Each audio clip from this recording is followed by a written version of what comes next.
Hello, everybody. We have. There we go. Yes. Okay. Wait, wait, wait. Let's see. Yes, it's working. Grandma, start again, please. Sorry, everybody. I don't know where I stopped, but let me start where I would have stopped. Where I think I would have stopped, okay? This is a new world for all of us. I've sat in on Zooms where everybody failed, so I don't mind. I hope you don't. Okay. When Eric said we should do a book against prejudice, he said the people who have the most prejudice throughout the world, every religion, every nationality, have been people who look different from others because of some handicap or other, some special need or other. And he said, let's go to Harvey. Because Harvey Wiesenberg is somebody who has always been there for people who need him. And he has a son who has special needs, and he took in the whole world to take care of him. And so we went to Harvey, and he gave us entrance into all the institutions that took care of people who had special needs.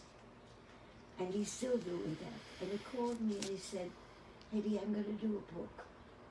Will you do the drawings for it? And we talked about what we should do, how we should make people accept somebody who has a disability, which is obvious, so that they don't look at them primarily with pity or creating a difference. Because pity is one of the worst things you can do for anybody. Acceptance means you don't see the things that people hurt with, that you just see them as real. And so I began. And let me show you, will it photograph? Absolutely, we are perfect. Well, first of all, what I learned in working for the book that Harvey did before, of people with special needs, with my drawings, I found out that there isn't enough room for laughter. There's not enough room for laughter when you have to take care of somebody who needs you 24 hours a day. So, we're going to show joy. Okay. Can you photograph this? Great. For this, I took a drawing I had done years ago of a little girl. Grandma, wait 1 second. I've got to get this right. Okay, okay. And I aged her. And here she is. And I did my daughter's dog, only I changed him because he has very short legs and didn't look like a dog when he posed. So I gave him bigger legs. And then I did one that I just finished. And it just shows joy.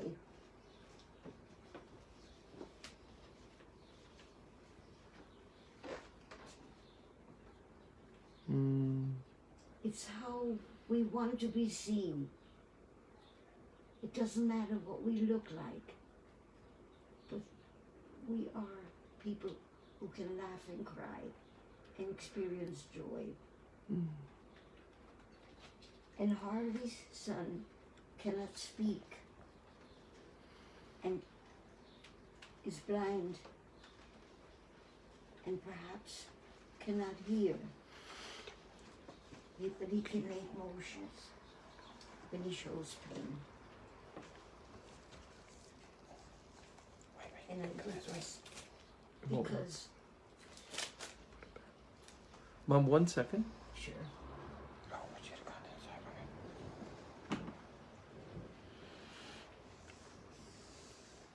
Beautiful. I would like you to get used to faces which don't look what you look like when you look in the mirror. And to just accept us, all of us. And Harvey is a perfect example of what I've seen of people who love their children. Okay? Now, let me leave this and let me tell you, because I had promised I would talk to you about the work I'm doing. This is going to be my signal picture because it's one of all of us. Every religion, every color, every nationality. And nobody's speaking to anybody. Everybody just stares into their own world as if the rest of us were not existing. I'm going to use this as a token of what I want in the world. I want people to learn who we are, who everyone is, to open their mouths and speak to each other. In this area over here, I'm going to be having a written sentence of that we're all on the same planet, but we don't know each other, and that we have to learn to exist as we do in this subway car, by getting up and speaking to others and getting to know each other. Now, I used to be able to draw in tiny little faces and write tiny little letters. Now that I'm 90, it's difficult for me because I have a tremor. But I have a grandson who's a wonderful artist, and he promised that when we get the correct sentence, he'll paint it here. My question is, could you send me your statements? Not long, because there isn't enough room. But I won't do anything, and the painting will be finished when there is a sentence which tells us to not live in such isolation. Beautiful. Okay? Grandma, can I read you some of the comments people are saying? Yes. Okay, 1 second. Here, Greg, can you do it? And how much time do we have?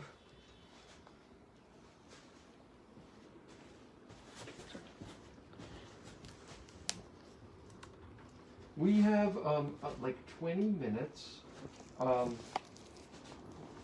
Here, let me read you some of the things that people are saying. Ronit Savitt says hello.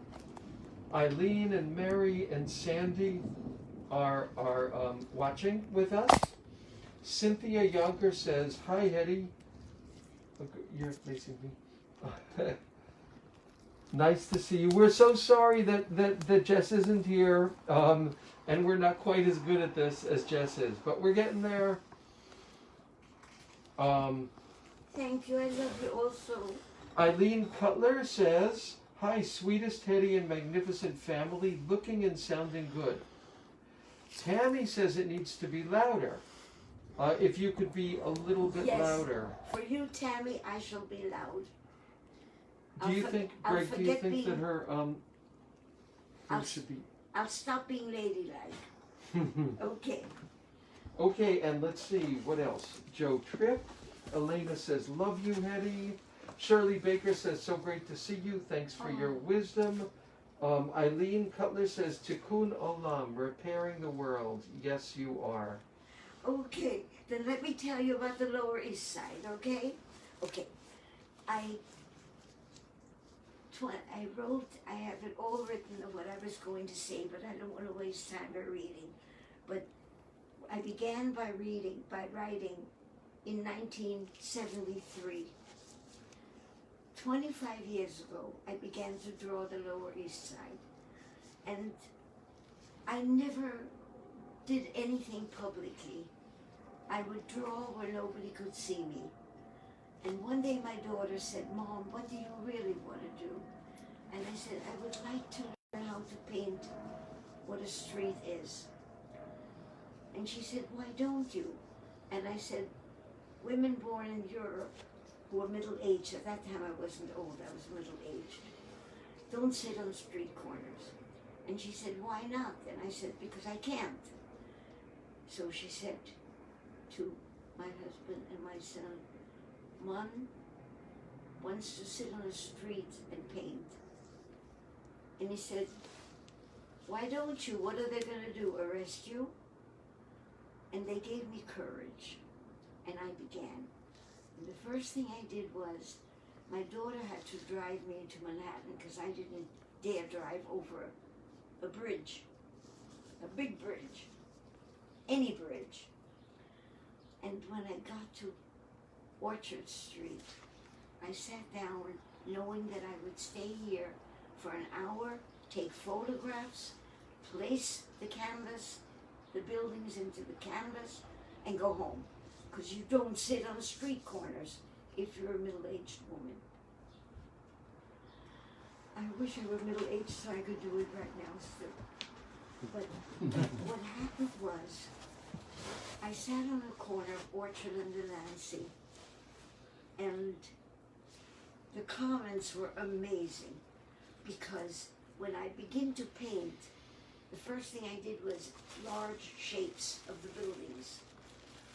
And I painted the undercolor, which would have been red or green or white or whatever. And which brings me into one aside that I need to say. You know the stupidity of saying that people are white or black?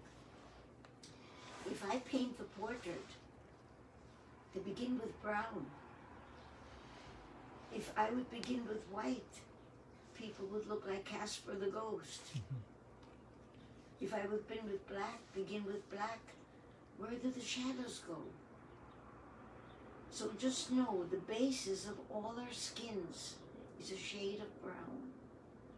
And if we're stupid enough to call each other white or black, we're all basically brown. Now let me go back to Orchard Street. I was able to understand Yiddish and Spanish, and the comments were frightening.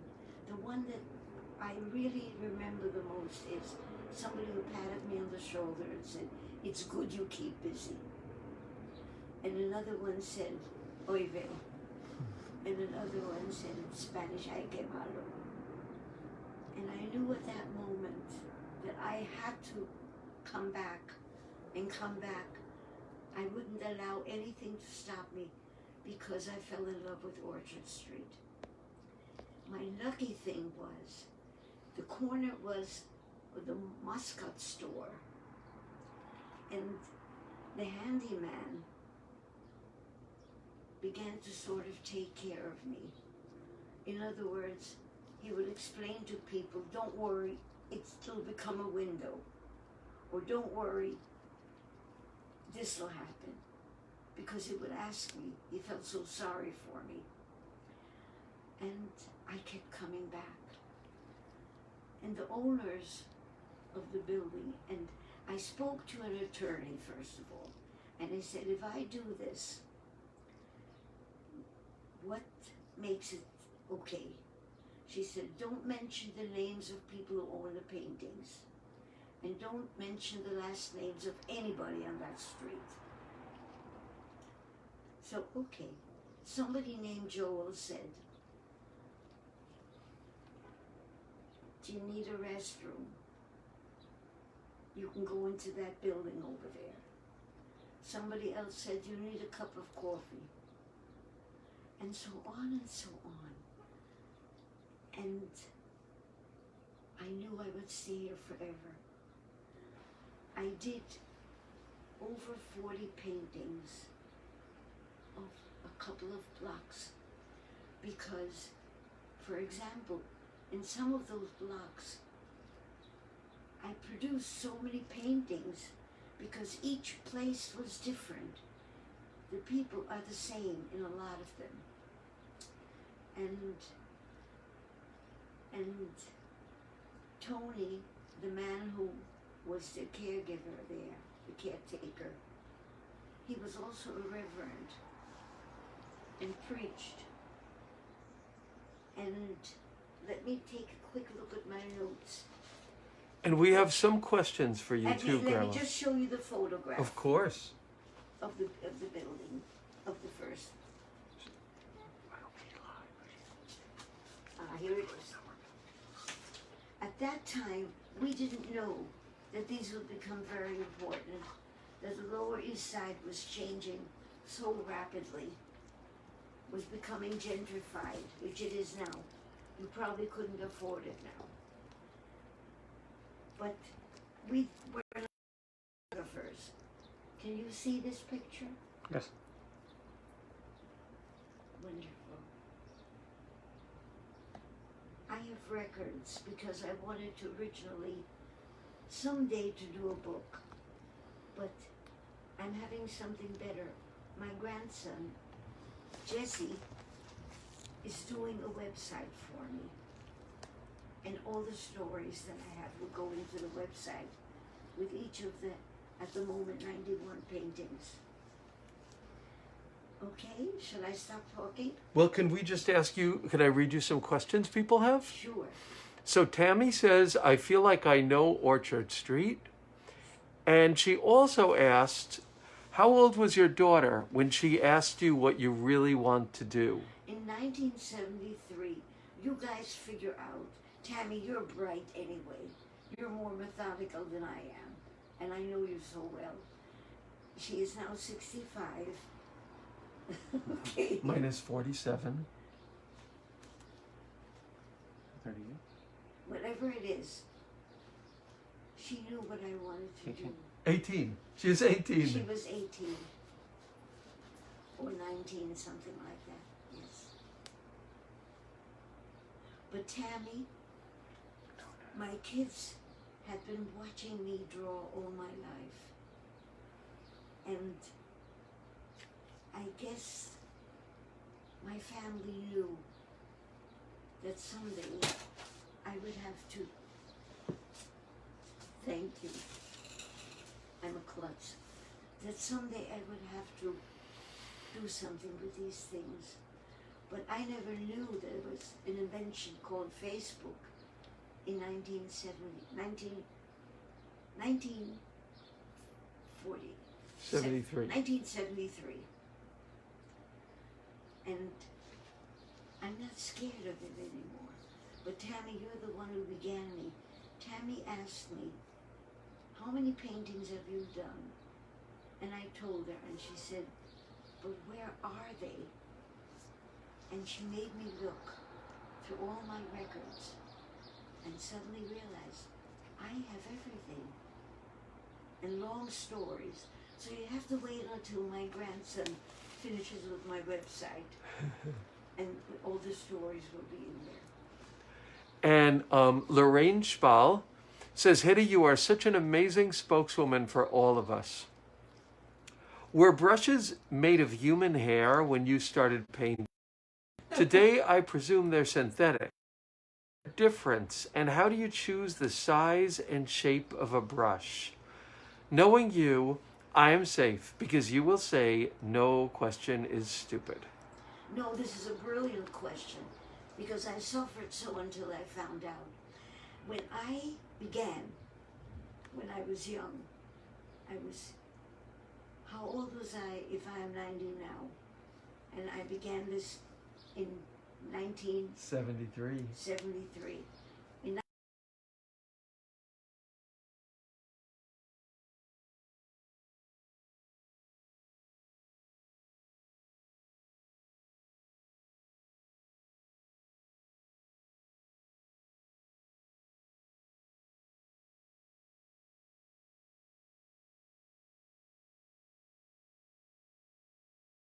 somebody said to me, Hedy, you can't use paintbrushes. You've got to use watercolor brushes. I said, oh really? All that I learned was from the streets. Everybody knew something which I didn't know. And so I got the tiniest watercolor brushes. I get them from, may I say the name? Blicks.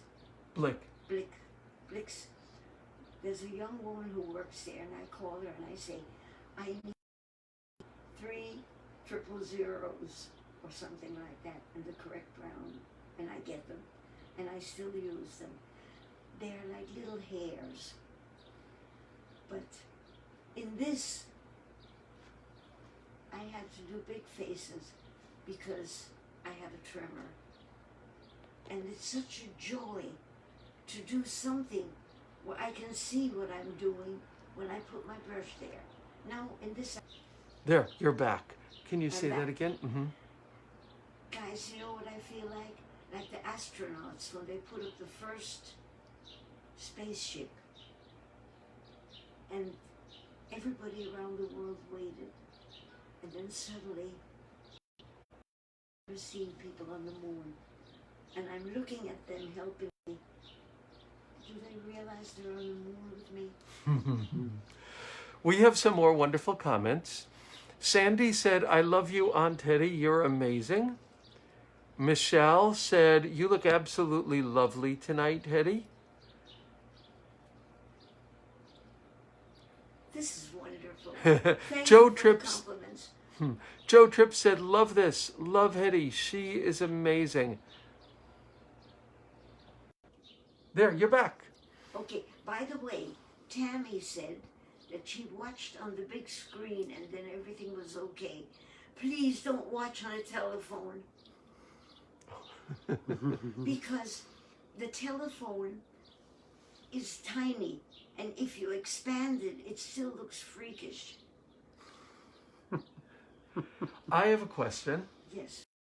So, do you have anything that you want to share with anybody who was in your situation where there's something they really want to do, like you wanted to paint on the street corner? Like if people have kind of artistic ambitions or creative dreams, anything you want to say? Call me or speak to me next Monday. Do it. As my husband said, what are they going to do? Arrest you? Though I did hear comments on Orchard Street. One of them was, you know, when you first came and sat there, I thought, oh my God, she's going to bring all the hippies here. The street is going to be flooded with beatniks.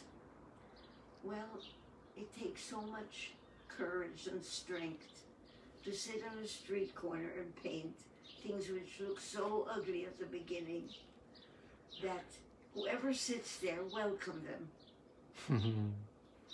And if anybody has any questions for Hedy or anything that you want to share that you are excited about doing but scared to do, feel free to put those on.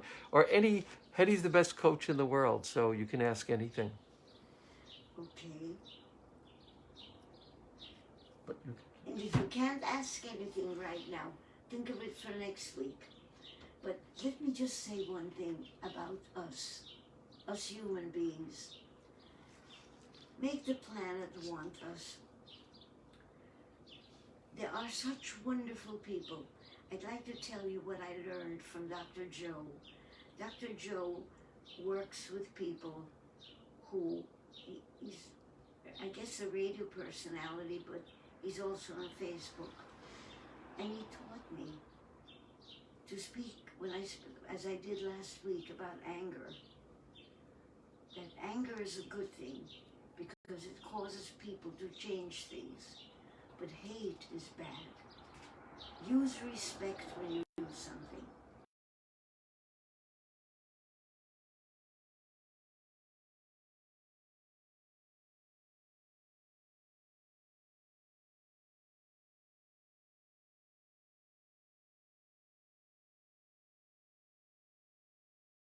Just speak of hate. And that's very difficult to find because it exists in every community. When I worked in Little Italy, people who were from Naples told me about the Sicilians. Sicilians told me how bad the people from Naples were. And in the Lower East Side, where I painted most of my work, they had a party there, a big party. And they showed, it was at the Educational Alliance, and they showed a sign written by German Jews. When those Eastern European Jews come, be afraid. lost connection again. Okay, you are back. And I just want to tell you also that you have a new question too. This is the new question. Okay, this is from Deeds. How do you like this new way of teaching? There's no choice. Now, you are somebody who, when an obstacle, I know you so well, when an obstacle occurs, you figure out how to eliminate the obstacle by making it better. I've seen the way you deal. By the way, I know her very well, and I admire it so. Beautiful. Grandma, we have just a couple minutes left. So is there anything you want to say in closing? Yes. Start learning how to live with each other. You don't know what you're missing if you don't. All I've learned was that I want to know everybody in the human world. I like dogs too, and cats too. I'm not that safe with gorillas, but you all know of people who are. I've missed that. You're missing. We don't know how long this planet can exist unless we heal it. Let's heal it together. Beautiful. Indeed said, I love you, Hedy. And And I love you. so do you want to just say goodbye and tell people we'll see you next Let me Monday say and goodbye. Sunday? At Let 7? me wish you a wonderful week, and please stay safe. Wear your masks. I'm not wearing a mask right now because I'm talking to you, but when I walk, which I do constantly, I wore a mask. And I cross the road if somebody isn't crossing, so that I have more than 6 foot in between. Because I want to live.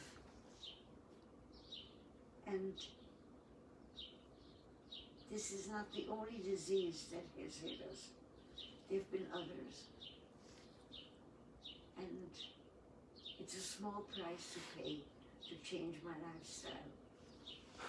But I really can't wait to go back on the street again.